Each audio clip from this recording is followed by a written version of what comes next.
फिर दिन हुआ पुरानी रात का, करे सो शुक्र हम खुदा की जात का, खुदा की जात का, नया फिर दिन हुआ। आज की आयत। वो पालूस और हमारे पीछे चिल्लाने लगी कि ये आदमी खुदा ताला के बंदे हैं जो तुम्हें नजात की राह बताते हैं। इमाल 16 बाब 17वीं आयत। अजीज़ो, एक अकेला और तन्हा इंसान बसाते खुद कुछ भी नहीं।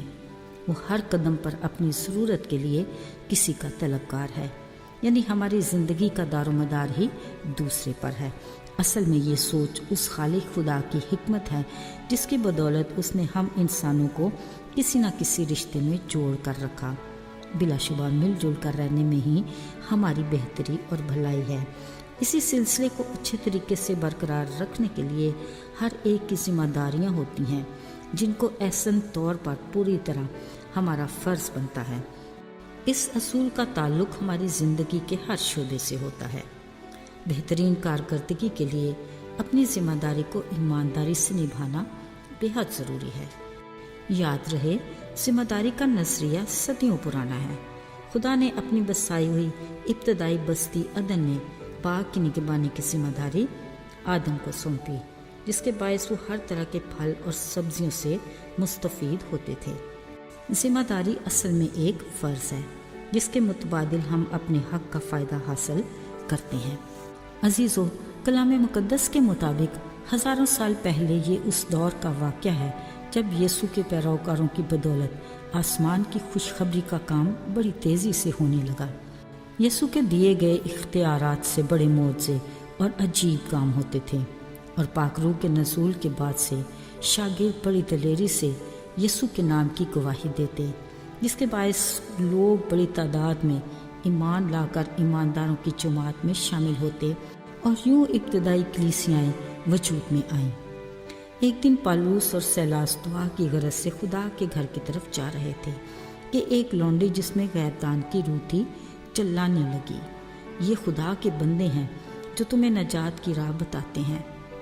पालूस ने रंजीदा होकर यीशु के नाम से उसमें से निकलने को कहा।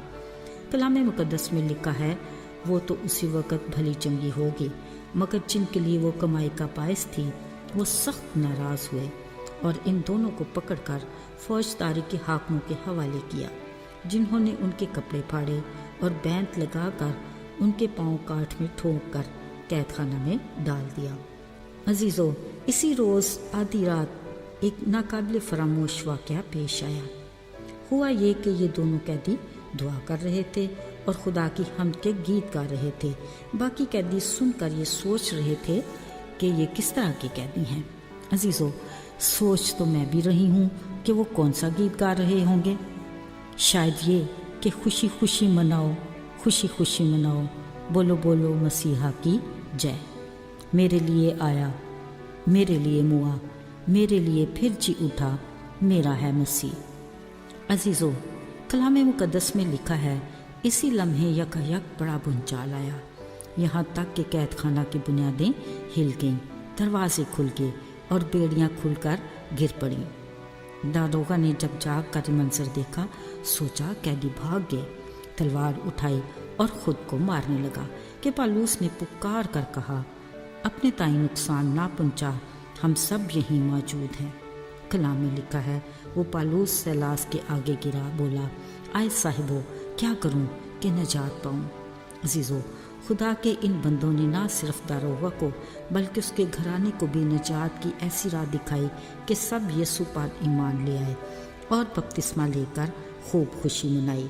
पालूस और सैलास के लिए ये किस कदर खुशी और शुक्रगुजारी का मुकाम है कि वो बतौर मसीह के शागिर्द अपनी जिम्मेदारी को खूब निभा सके और कई ज़िंदगियों को हलाकत से बचाकर खुदा की तरफ से हकीकी इनाम के हकदार ठहरे। साथियों, ज़रा सोचिए, बतौर मसीही आज हम अपनी जिम्मेदारी को किस हद तक पूरा कर रहे हैं। शायद हम ऐसी सोच में मुकीद हैं कि आसमानी बादशाह की खुशखबरी को फैलाना हमारा नहीं, खुदा के खादमों की जिम्मेदारी है।